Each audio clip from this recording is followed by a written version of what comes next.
சிவகங்கை அருகே பட்டியலினத்தைச் சேர்ந்த கல்லூரி மாணவரின் கை வெட்டப்பட்டது குறித்த போலீசாரின் பத்திரிகை செய்திக்கு மாணவரின் பெற்றோர் மறுப்பு தெரிவித்துள்ளனர்.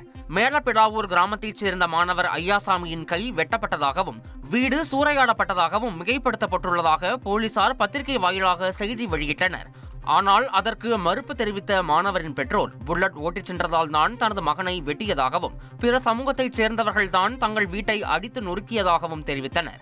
மேலும் போலீசாரிடம் பதட்டத்தில் புகார் மட்டும் அளித்ததாகவும் ஆனால் போலீசாரின் தகவல் தங்களுக்கு அதிர்ச்சி அளிப்பதாகவும் தெரிவித்தனர். இப்ப வீடு வாசல்லாம் உடைச்சிட்டாங்க. இன்னுமேத்தே நாங்க சரியான வழியா இங்க வந்து உடைச்சது பார்க்க கண்டிதானே தெரியுது. மைங்களுக்கு பட்ட பேரே இல்ல.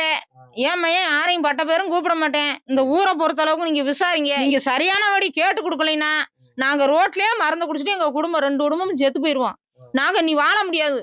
போலீஸ் சொல்றாங்க, அவங்க சொல்றாங்க, இவங்க சொல்றாங்க. நைட்டு நாங்க போனா பரட்டு உடைச்சா அவங்க சாதிக்காரதான் எங்களுக்கு போன் பண்ணாங்க. அதை நாங்க சொல்லக்கூடாது. மறுபடியும் நீங்க வந்து இன்னைக்கு உடைக்கிறேன்னு சொன்னா நாங்க எப்படி எங்க மனசு இருக்கும்? இங்க வீட்டை உடைக்கிறோம்னு சட்டுப்பட்டு சத்தம் கேட்டுச்சு. சத்தம் இங்க உடைக்கிறாங்கன்னு சொன்னாங்க. சொல்ல வந்து எனக்கு போன் அடிக்க தெரியாது.